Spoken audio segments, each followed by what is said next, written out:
Assalamualaikum warahmatullahi wabarakatuh.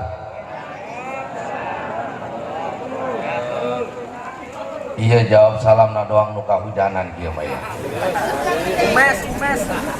Assalamualaikum warahmatullahi wabarakatuh.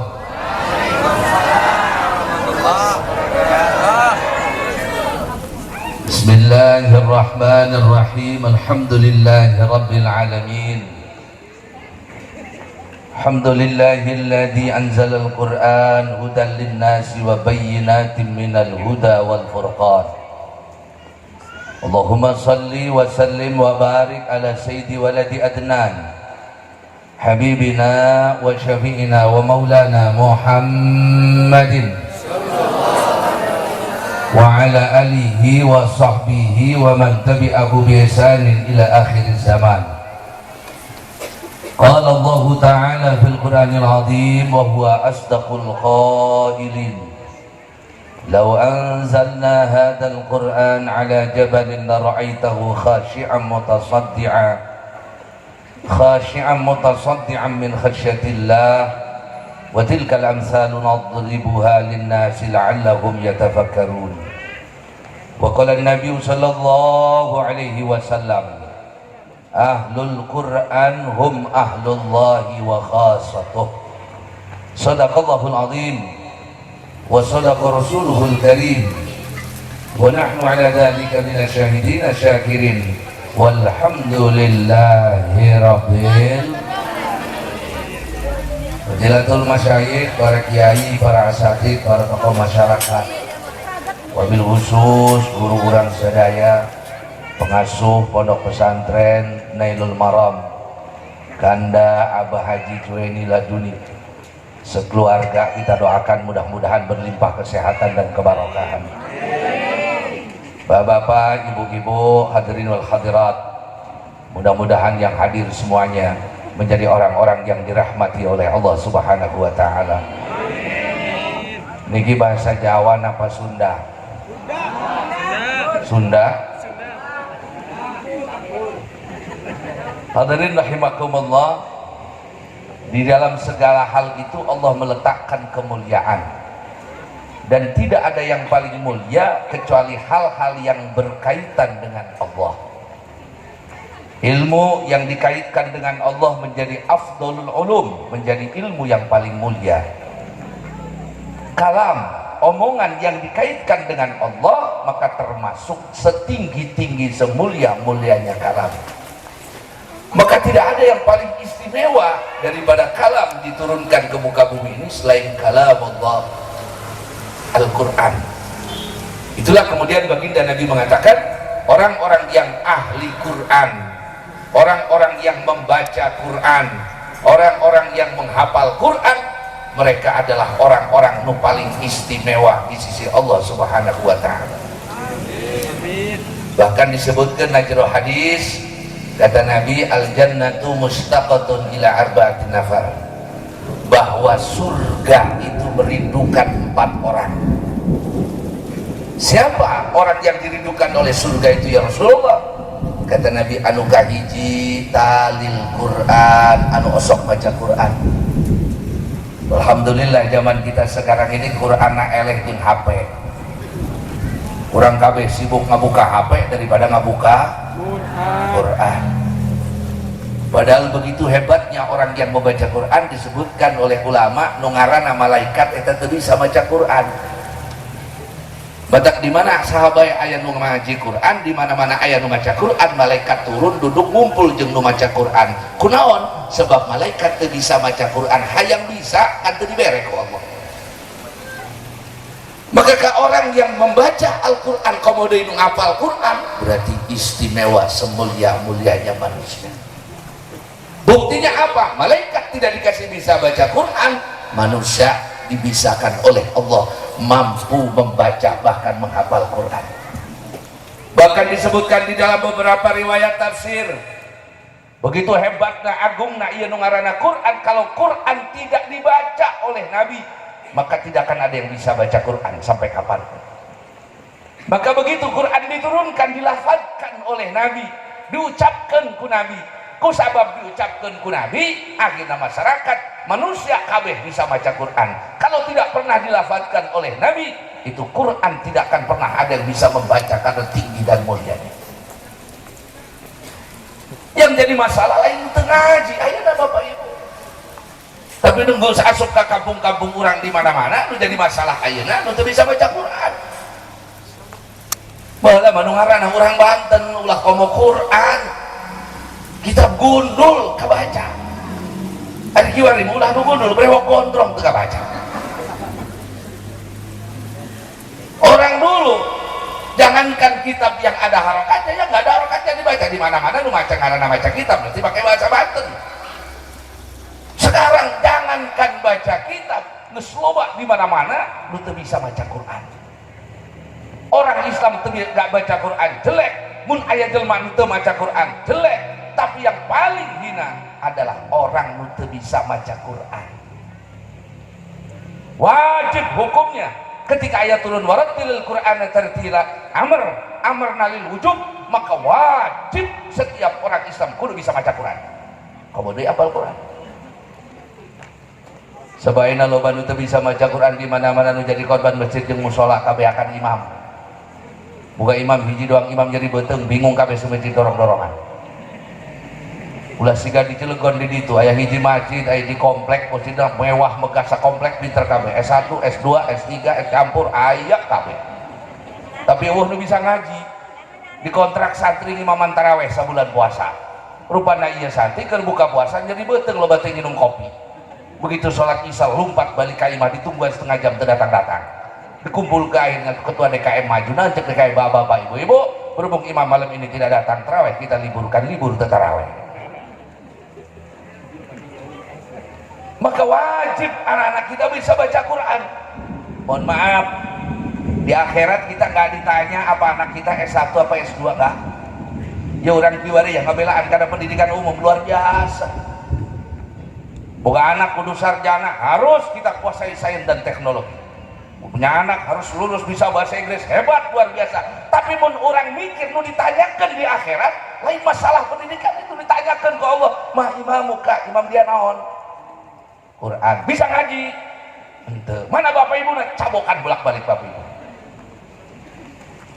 ya maka bina-bina orang juari Masya Allah. Maka luar biasa hari ini malam ini luar biasa pondok pesantren Nailul Quran ya, Nailul Maram mewisuda santri-santrinya hafal Quran. Bapak ibu nu boga anak hafal Quran ugi jadi wisuda luar biasa boga celengan menuju surga amin ya rabbal. Sebab Quran syafi' kata Nabi kalau punya anak hafal Quran maka nanti hari kiamat albasallahu walidayh tajaumal kiamah anu dimuliakan di akhirat bukan siapa-siapa tapi yang dimuliakan adalah walidayh kedua orang tuanya. Dipakaikan mahkota yakbituhum ahli mahsyar sakabeh nu aya di mahsyar iri hayang boga eta mahkota tapi saha nu make eta mahkota bapak ibu nu anakna hafal Quran. Bapak ibu nu anakna hatam Quran itu dipakaikan mahkota seluruh yang di masa kepengen. Jangan tanya yang hafal Quran. Jika itu bapak ibu nu hafal anak hafal Quran kumaha jeung nu hafal Quran ya maka bina-bina kulah ayeuna masyaallah. Boga anak sekolah di SMP minta bayaran motor gadekeun. Boga anak sekolah di STM minta bayaran tanah dijual. Boga anak ngaji di ustad pada maghrib ngaji Quran. Cek ustad neng bejakeun kamarnya bantu bayar listrik balik mah saur Pak Ustad suruh bantu bayar listrik berapa neng 5.000 naon cek indungna bejakeun ka dia teh nya bejakeun ka ustad dia teh nya mun ngajar nu ikhlas 5.000 ikhlas nu ngaranna kiai ustad di mana-mana kayak ikhlas kira-kira ikhlas bisa jeung bayar listrik. Begitu datang ke PLN cek PLN aya naon ustad bade bayar listrik mana duitna ikhlas. Kemudian ngarana ustad, ngarana kiai zaman kiwari makhluk langka.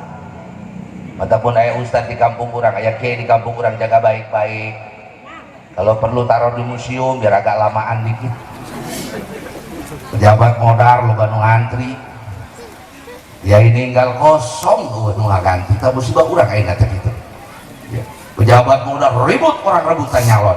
kiai ninggal kosong tepat tahun nu ganti padahal bentengnya alam dunia ini diantaranya para ulama ya. Mantap mun aya kiai di kampung orang dan di museum biar ada awet, untuk diberi formalin biar panjangan sedikit repot gantina komo semisal kakang kula niki kang duen berat ya. Luar biasa. Maka hadirin rahimakumullah, mari kita jaga Quran ini. Mun barudak ayeuna tebogoh kana Quran, anak-anak urang teu daek ngapal Quran, teu hayang kana Quran, dia ulah nyalahkeun anak. Sebab kadang-kadang kita zaman sekarang curang dalam urusan Quran. Mohon maaf, anak tetangga beli motor, anak ibu teu boga motor, ibu nangis ke salaki supaya anak dikreditkeun motor supaya sama tetangganya. Anak tetangga boga handphone, anak orang teu boga handphone, hutang handphone supaya saruat jeung tetanggana.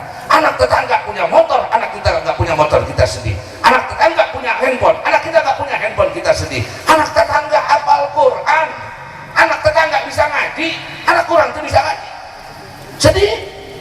Itu. Maka pantas kalau anak-anak kita sekarang, masya Allah. Bu, bikin ngerokakan orang sih. Ibu, dengerin.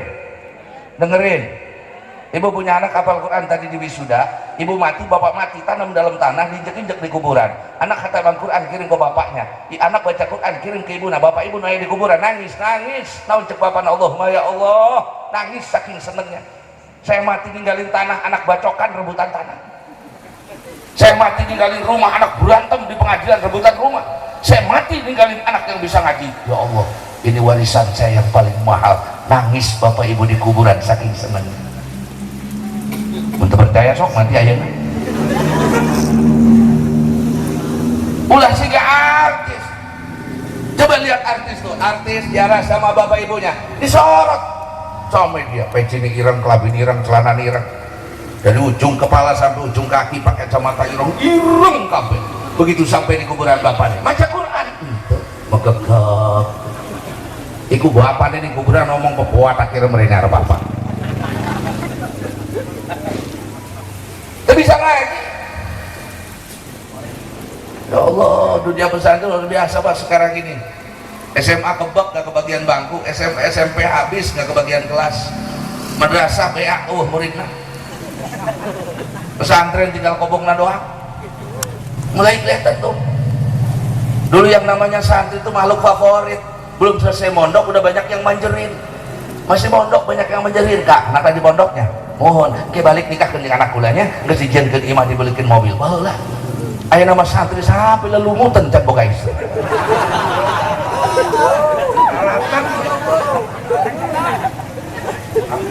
Tina ulah boga salaki santri kunaon bisi daanang kena kulhu kurang ajar. Ibu saya mau tanya sama ibu punya anak perempuan, ada 2 orang datang melamar, yang satu orangnya tinggi putih, hidung mancung, mobilnya mewah, duitnya miliaran, tapi itu sunat. Nu hiji deui nu datang ngelamar, jelema na hideung leutik pendek, beuteungna gede, palana botak, sarungna ngaluntung ti handap, pecina miring sebelah, matana jerek, tapi apal Quran. Ibu pilih mana? Jawab.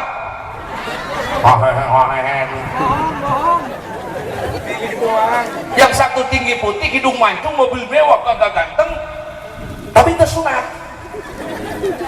Nu hiji deui kecil hitam keriting, palanya botak, perutnya besar, jalannya ngegang, sarungnya ngeluntung di handap, pecina koneng sini.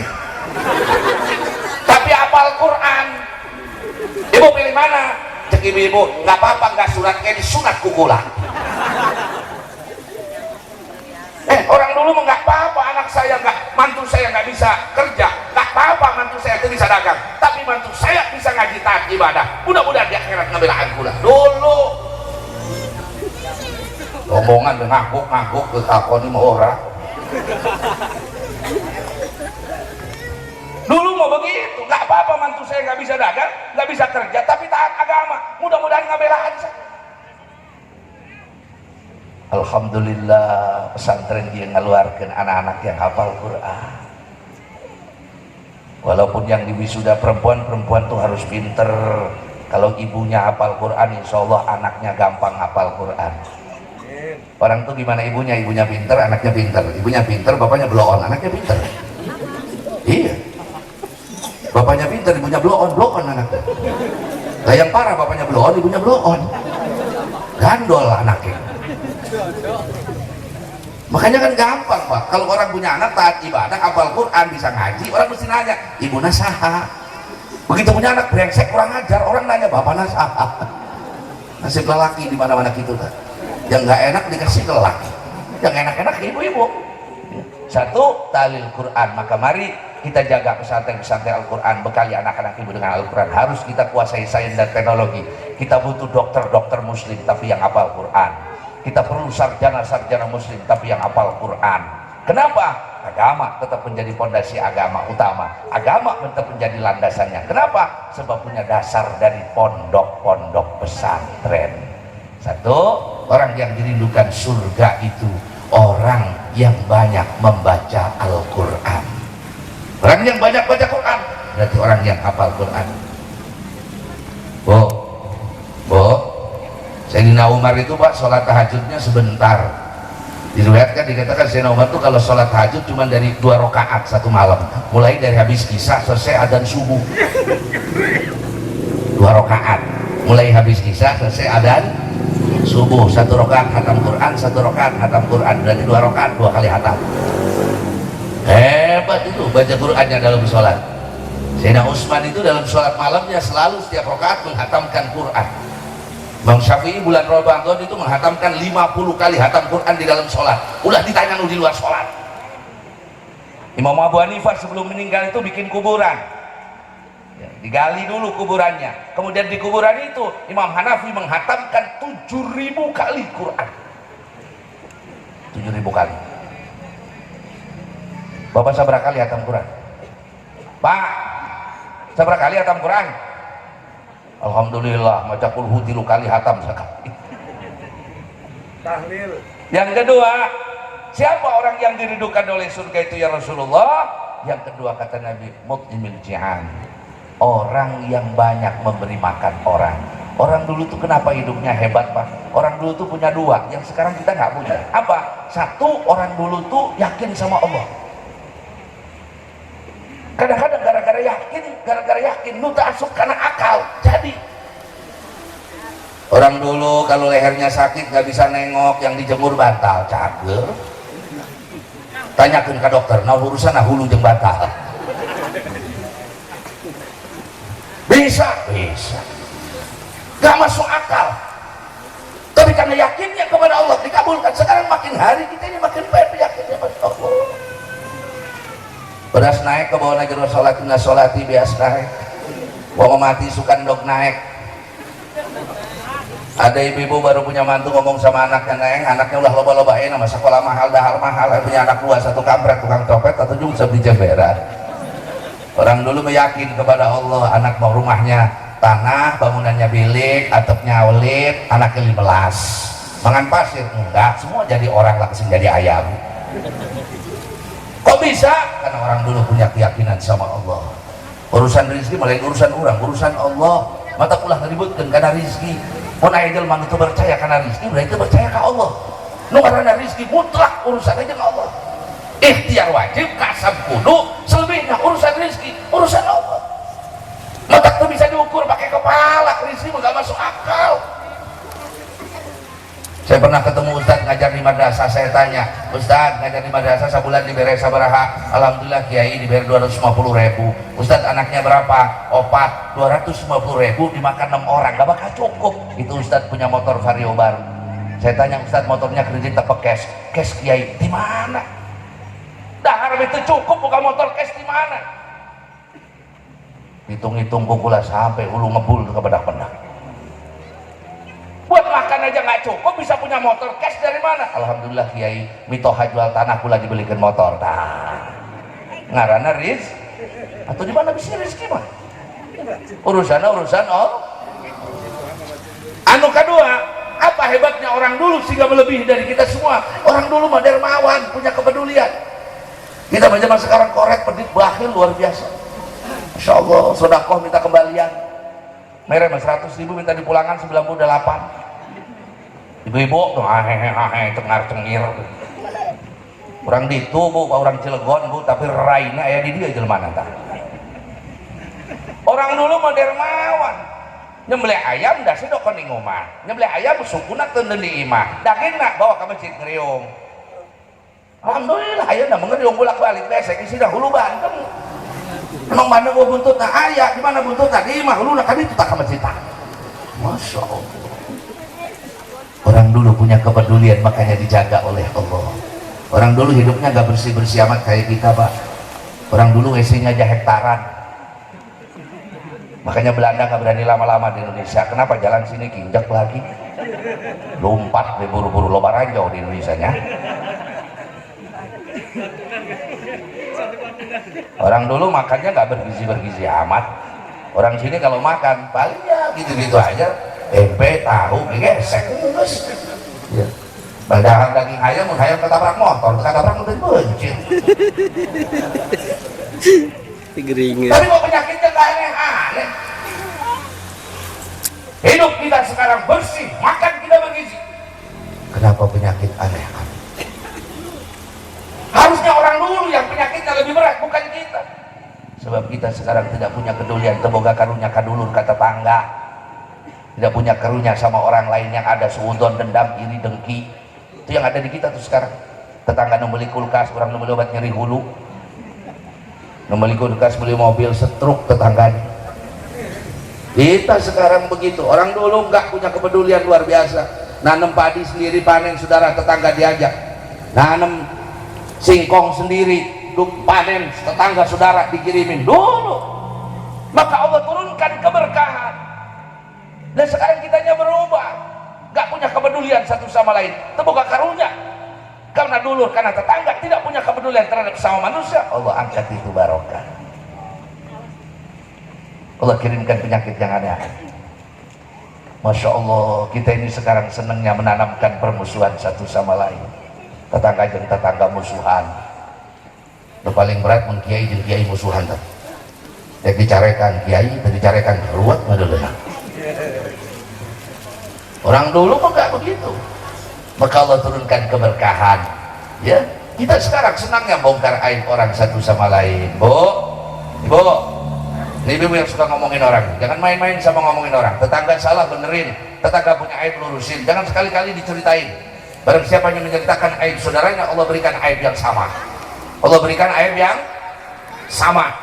Anak tetangga nikah 3 bulan, betul nggak 8 bulan, diceritain sama ibu-ibu. Anak tetangga saya menikah, hajat kegedean, tahu yang udah hamil anaknya, diceritain kemana-mana. Pasti anak keturunan bapak dan ibu ada yang sama kayak begitu. Mau nasihatin, mau lurusin. Ini kan sekarang Masya Allah, orang senang bongkar aib semana-mana. Yang namanya viral itu diceritakan kemana-mana. Tutup aib saudara kita, Allah tutupi aib kita. Tutup kekurangan saudara kita, Allah tutupi kekurangan kita. Benar Bu? Tapi memang zaman kita sekarang begitu Pak. Kata kiai dulu, kiai ini ngomong, kita ini hidup di dunia bakal kena 3, mau nabi, mau kiai, wali, kena semua 3 ini satu. Orang kami hidup di dunia pasti diomongin orang. Jangankan kita salah, bener diomongin orang. Ada ibu-ibu gendut, ayo ngomongan. Saya tetap gendut amat, Masya Allah, kolesterol segananya. Ada ibu-ibu kurus, ada yang ngomongin, si ibu itu mah kurus amat, banyak masalah kayaknya ya. Salamun. Anak kiai gendut diomongin, kiai gendut, dar kotak masjid meren ya. Kiai kurus diomongin, sengsara jadi kiai kan. Masya Allah, oh bener nah hidup ayeuna teh.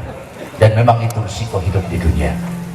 Kata bapak-bapak, saya hidup di dunia nggak pengen diomongin orang, nggak pengen dibenci orang, gampang pindah ke akhirat. Mulai ngomongkeun geus eureun. Yang kedua, kita ini hidup di dunia tidak selamanya senang, ada susahnya, tidak selamanya sehat, ada sakitnya. Memang itu di dunia. Kita sehat, istri sakit. Kita sehat, istri sehat, anak sakit. Kita sehat, istri sehat, anak sehat, mertua modar kan Pak. Memang hidup di dunia begitu. Tapi kan kita dikasih obat oleh Allah. Apa obatnya? 1, sabar. 2, syukur. Dikasih yang enak syukur, dikasih yang gak enak sabar. Itu doang udah hidup di dunia. Ya, makanya kalau ibu-ibu punya suami banyak tinggalnya sabar, ulah ribut, sabar. Tungguan besan modal diheula beres. Kalau bawa bapak diomelin terus sama istrinya, sabar, tungguin aja siapa yang mati duluan, selesai. Emang hidup gitu terus gitu doang. Yang ketiga, kita hidup di dunia pasti bakal kena itu apa? Mati. Orang mati. Mau nabi, mau kiai, mau wali, semuanya kena. Apa hebatnya mati? Tuh nu gagal. Ada orang nyalon ini, ada yang jadi, ada yang gagal. Mati sukses kabeh. Masalah kita bukan mati, tapi apa yang dihadapi di balik kematian. Nah Bapak Ibu, kalau pengen jadi orang yang dirindukan oleh surga, maka jadilah kita orang yang punya kepedulian sama orang. Nungarana sedekah cek Imam Suyuti loba tingkatana. Satu, ada sedekah pahalanya 10 kali lipat. Sedekah sama siapa? Sedekah sama orang miskin yang sehat badannya, pahalanya 10. Ada sedekah pahalanya 70. Sedekah sama siapa? Sedekah sama orang miskin yang ada kekurangan fisiknya. Ada sedekah pahalanya 100. Sedekah sama siapa? Sedekah sama saudara. Ya miskinnya saudara. Ini banyak orang sekarang bantu sana sini, mamangnya susah nggak ditolongin.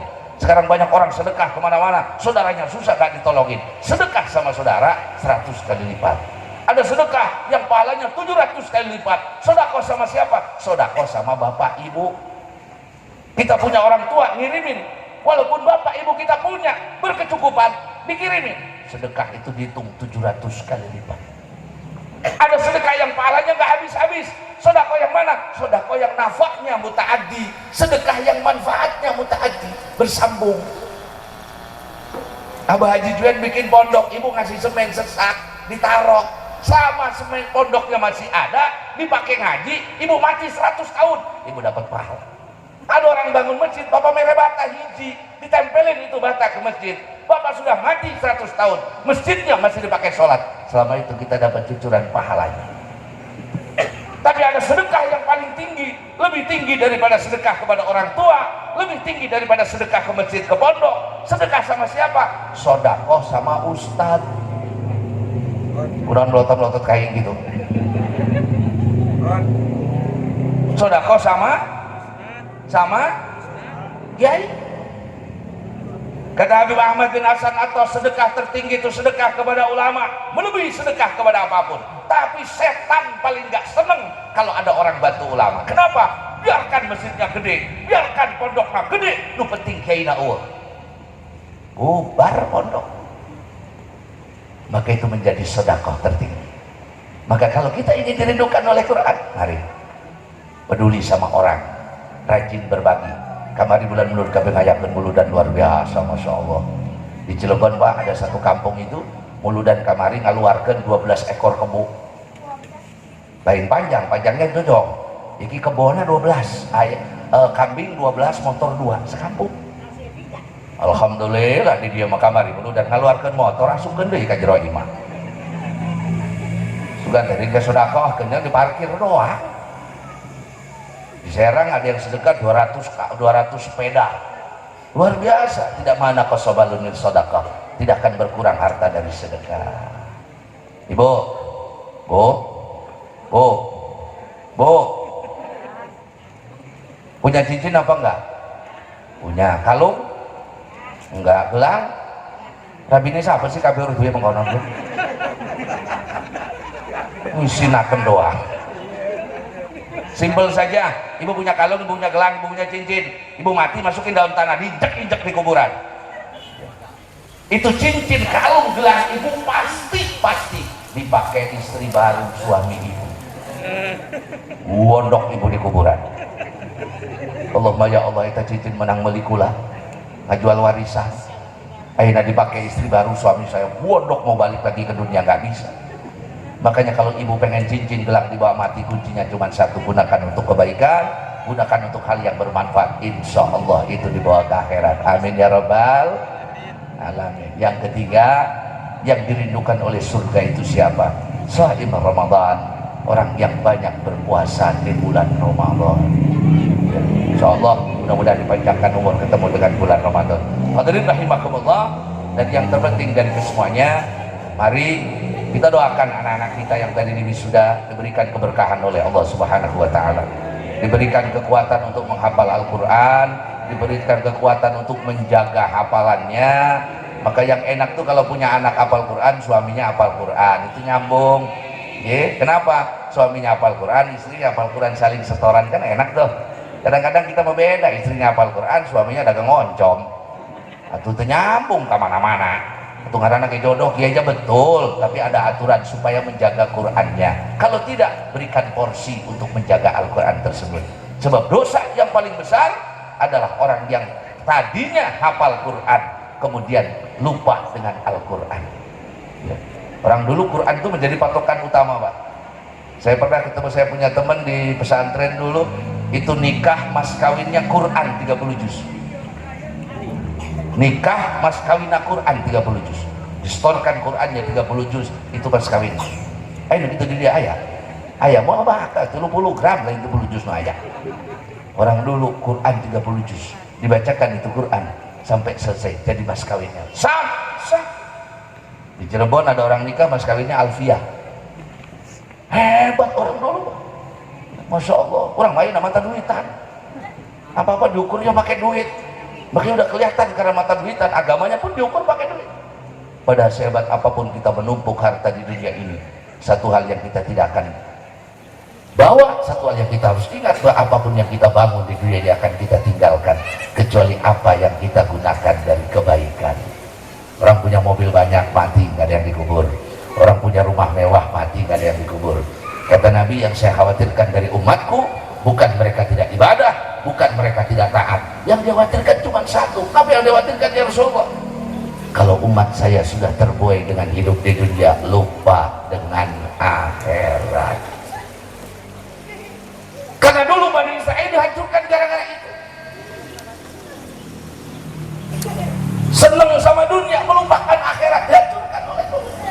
Bacakan Quran dari awal sampai akhir, sampaikan nasihat Nabi, sampaikan nasihat ulama, tapi matanya ketutup sama dunia, tidak akan kedengar. Dulu Nabi Isa itu punya muridnya diajak jalan-jalan. Sebelum berangkat kata Nabi Isa, murid kumpulkan bekalnya. Muridnya bawa roti 1, Nabi Isa bawa roti 2, dikumpulkan jadi 3. Kata Nabi Isa, ayo berangkat murid, awas jangan dimakan rotinya kecuali makan bareng-bareng. Sanggup?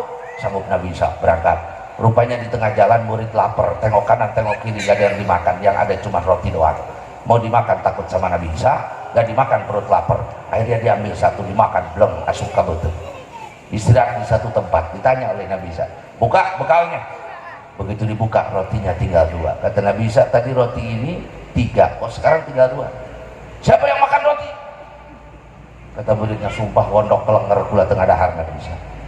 Bila koya setan ngadahar roti. Ya sudah kata Nabi Isa, berangkat. Tengah jalan Nabi Isa ngumpul, berhenti di satu kampung makan daging ayam, dagingnya dimakan, tulangnya dikumpulin. Kata Nabi Isa, gum bismillah, bangun. Itu ayam yang tinggal tulangnya berdiri jadi ayam. Kata Nabi Isa, tuh lihat ayam yang tinggal tulangnya dibalikin oleh Allah jadi ayam. Ya Nabi Isa, mujizat itu. Ya Nabi Isa, percaya mujizat? Percaya. Bener. Yang makan roti? Sumpah kula tengah dahar Nabi Isa. Tengahku baik kata Nabi Isa. Jalan lagi, tengah jalan ketemu sungai besar. Nabi Isa jalan di atas air sampai ujung sungai. Kata Nabi Isa, lihat saya bisa jalan di atas air. Mujizat itu? Ya Nabi Isa. Percaya? Percaya. Percaya ke Allah? Percaya. Yang makan roti? Sumpah saya nggak makan Nabi Isa. Di ujung jalan Nabi Isa ngelihat pasir. Itu pasir didoain jadi emas. Dibagi 3 sama Nabi Isa. Murid, sini murid. Ini ada emas. 1 buat saya, 1 buat kamu, 1 buat yang makan roti. Saya yang makan roti Nabi Isa. Kita disampaikan nasihat oleh guru-guru kita para kiai, budek. Disampaikan ayat, budek. Disampaikan bayinat, budek. Sampaikan dunia, paling ngerti. Umumkan pengajian disampaikan 10 kali, itu datang 10 orang. Rata-rata 60 tahun kaluhur. Begitu asup ke masjid, nu genep ngantuk, tilu batuk, itu nyeri betul. Itu beli itu di kampung kula di Cilegon. Tapi coba pengumumannya diganti, bapak-bapak, ibu-ibu ya sahabat yang datang ke masjid, insya Allah seorang bakal menang duit 500.000. Nu main trade lompat ke masjid. Urusan dunia kita paling pinter gitu. Kata Nabi Isa, ambil itu semua, berhenti jadi murid saya. Ditinggal. Murid Nabi Isa punya emas segunung. Mau ditinggal takut diambil orang, mau digotong sorangan teka gotong. Ada orang lewat 2. Kata Nabi Isa, Mang, kebenaran ya ada emas. Kalau digotong bertiga kita kegotong. Nanti dibagi masing-masing sepertiga. Tapi sebelum gotong emas kita makan dulu biar keker. 1 beli nasi ke pasar, 1 berangkat ke pasar beli nasi, yang 2 nungguin emas. Yang 2 ini ngobrol Pak. Apa ngobrolnya? kunaon dibagi tilu, mending bagi dua, setengah-setengah. Cocok bener. Terus nanti kalau yang beli nasi datang gimana? Gebukin sampai mati, beres. Cocok. Itu yang beli nasi di pasar ngomong, kenapa dibagi tiga, mending buat saya semua. Saya racun aja ini nasi. Datang yang beli nasi, digebukin mati, habis digebukin dimakan nasinya, modal kabeh. Lewat Nabi Isa, kata Nabi Isa itu manusia tuh saling jedok, saling jegal, saling jatuhkan satu sama lain, ujung-ujungnya tidak ada yang membawa dunia ke akhirat. Ya jadi nggak beda nggak pinter sih, menang kedap-kedip sukan setruk doang sih yang boleh. Masya Allah. Maka mari siapkan bekal kita sebanyak-banyaknya. Bapak Ibu yang punya anak di pesantren Quran di sini Lumarom berarti sudah punya bekal, punya persiapan yang istimewa. Ya, tinggal kita yang perlu punya bekal, siapkan amal ibadah kita baik-baik. Kata ulama, satu, di zaman kita ini ada 3 hal yang paling bermanfaat. Yang pertama, jangan jauh dari majelis-majelis ilmu, jangan jauh dari pondok-pondok pesantren, jangan jauh dari ustadz sama kiai. Orang dulu itu bodoh Pak, cuma mau ngaji pada pinter. Orang dulu itu bodoh, cuma nurut sama kiai, uripnya bener. Kita mah zaman sekarang udah bodoh, banyak omongnya, dimarahin, galakan dia, diomokin, banyakan dia, kan ngeruwetinnya kayak begitu. Udah gitu ngakalin kiai kan. Di kampung saya itu ada orang bodoh ikut sholat jenazah, tengah-tengah sholat jenazah kentut coba. Saya sholat kata kiai sini, sholat jenazah kentut batal sholatnya. Enggak kiai, kalau kentut batal wuduna, syaratlah sholat wuduna batal, sholatnya batal dari sholatnya. Itu kiai, kurang itu. Dari tadi dia belum wudu saya sama kiai. Modar nggak bakal batal. Kemudian pengajian di tempat orang hadir. Ya. Abah Haji Juwen ayah majelis pengajian hadir. Besok malam ada istighosah hadir. Kenapa? Sebab di majelis-majelis yang mulia itu Allah kirimkan awan, sahabat dan bayla. Allah kirimkan awan putih, turun itu hujan rahmat menghujani orang-orang yang berada di majelis-majelis yang baik. Dan ibadah itu kan paling enak kan ngaji Pak. Sholat pegel, puasa lemes. Kata siapa sholat enak? Didi nu sanggup sholat sabeting 200 rakaat. Aya boro-boro ngegang isuk-isuk. Puasa lemes, Nabi puasa enak, wali puasa enak, kiai puasa enak, kelas kita puasa lemes. Ramadan kemarin di kampung saya baru puasa seminggu, ada yang nanyain lebaran tanggal berapa. Emang gak ada ibadah yang paling enak? Ada apa? Hudurul majlis ilmi khairu min sholat alfi rakaat. Hadir di pengajian sama kiai-kiai lebih baik daripada sholat sunnah 1000 rakaat. Ngarti tengarti 1000 rakaat. Senajan tengarti. Biasanya ibu-ibu tuh ngaji mau kemana-mana. Pulang pengajian ditanya sama suaminya, "Mah, Ustaz ngomong apa di pengajian?" "Ngomong apa sih ya?" "Ngomong pengajian lah.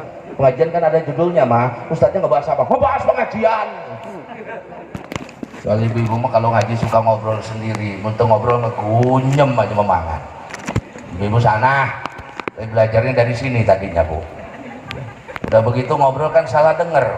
Awas Bu ya, kalau ngaji sama kiai sama ustaz jangan ngobrol nanti salah denger. Di sana ada gara-gara ngajinya ngobrol salah denger. Kata kiainya, "Ibu-ibu, barang siapa yang mencium tangan suaminya, pahalanya sama dengan mencium Hajar Aswad." Pulang ke rumah ditanya sama suaminya. Kata suaminya, "Mah, kiainya ngomong apa di pengajian?" "Anu katanya ya, kata ustaz di pengajian, barang siapa yang mencium tangan suaminya, pahalanya sama seperti mencium Haji Ahmad." Hajar Aswad, Haji Ahmad ya. Mata ulah ngobrol punya. Ngantuk 1000 rakaat. Misalnya bapak-bapak tuh ada pengajian di masjid yang dicari tembok sama tiang, masuk nyender perem nepi kanggeus. 1000 rakaat, tenang Pak. Ngaji itu paling enak ibadahnya. Udah ngerti tengah buka kitab tuh, bawa kitab hadir, duduk dengerin, udah beres. Balik 1000 rakaat. Balik ngaji zaman sekarang boleh ngerokok, boleh ngopi. Matak menaya bapak-bapak di dia doyan ngerokok tuh boga rokok datang ke pengajian, duduk sebelah yang ngerokok. Kan ditawarin tuh. Menang sabatang beda sebelah kata. Sebatang sebelahnya 12 putaran sebungkus, balik beres. Satu, perbanyak hadir majelis-majelis yang baik. Yang kedua, perbanyak berzikir kepada Allah. Itu wasiat guru saya, beliau bilang zaman ini yang paling utama kita perbanyak adalah yang pertama, perbanyak menghadiri majelis yang baik. Yang kedua, perbanyak berzikir kepada Allah, terutama perbanyak baca baca sholawat luar biasa. Orang yang baca sholawat dikabulkan hajatnya ya. Imam Qurtubi di Tadhkirah menyebutkan satu hadis yang luar biasa, satu riwayat yang luar biasa. Nanti di akhirat itu Nabi memantau umatnya, di mahsyar Nabi melihat, di mizan Nabi melihat, di sirat Nabi melihat. Nanti kalau ada umatnya yang dibawa ke neraka, dikejar sama Nabi, kata Nabi malaikat, itu umat saya, jangan dibawa ke neraka. Kata malaikat, ya Rasulullah, kami malaikat la ya'suna Allah ma'amarahum wa yaf'aluna ma yu'marun. Kami selalu taat atas perintah Allah. Perintah Allah bawa ke neraka. Kata Nabi, itu kan umat saya. Minta sama Allah ya Rasulullah. Nabi minta sama Allah, ya Rabb, umat saya. Kata Nabi, kata Allah, rudduh ilal hisab, kembalikan hisab. Hisab ulang. Emang dasarnya jelema kurang ajar, sholat, tebeki, puasa, tara, awal jeung akhir doang, tengah-tengah bolong. Jeung tetangga musuhan, jeung dulu ribut bae. Begitu ditimbang amalnya, dosanya lebih banyak daripada kebaikannya, jomplang itu dosanya. Tuh kata malaikat, ya Rasulullah, memang dasar orangnya harus masuk neraka. Kata Nabi, sebentar. Itu Nabi mengeluarkan dari kantong, kecil hitam warnanya hijau, seperti chip handphone. Maka banyak orang menyebutkan itu hadis mutaqab. Di bawah diletakkan di timbangan amal kebaikan. Masya Allah, itu tadi yang jomplang. Begitu ditaruh amal warna hijau sebesar chip handphone tadi diletakkan, mendadak jadi berat. Akhirnya orang itu diperintahkan masuk surga. Kata malaikat ke orang ini, mang, terjadi ke neraka, terjadi, pindah ke surga. Alhamdulillah. Kok bisa? Malaikat udah ngomong kok bisa, kok bisa. Tanyakan ke itu tak? Itu nasaha, tanyakan. Datang ke Nabi. Man anda? Anda siapa? Ana nabiyyu sahibul Quran. Saya nabimu yang menerima Al-Quran. Ya Rasulullah, itu yang hijau diletakkan di timbangan itu apa? Kata Nabi, ingat gak? Pernah hadir mulu dan sekali baca sholawat. Niat namanya kariung, hayang berkat, datang ke muludan, ayam marhabanan lah, ya Nabi, marhaba, ditimbang itu. Satu kali dia baca, maka menjadikan amal kebaikannya masuk ke dalam surga. Amin ya rabbal. Anu katilu, perbanyak kita bersedekah tadi, jaga amal ibadah kita, sebab orang yang mulia, orang yang terbaik itu tergantung amal ibadahnya masing-masing. Mudah-mudahan sebagaimana malam hari ini kita dikumpulkan bersama di sini, nanti kembali dikumpulkan bersama-sama di dalam surga Jannatun Naim bersama baginda Nabi besar Muhammad.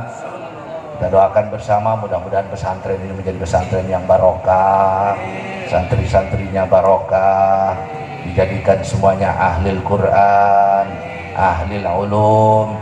Mudah-mudahan Abah Yai beserta seluruh keluarga dijaga oleh Allah Subhanahu wa Ta'ala, diberikan kesehatan dan kebarokahan, dan kita semuanya mudah-mudahan dijadikan orang-orang yang mencintai ulama dan pada akhirnya akan dikumpulkan bersama para ulama di dunia dan di akhirat. Mohon maaf atas segala kurangan. Allahumma waffiq ila aqwamit thariq. Wassalamualaikum warahmatullahi wabarakatuh.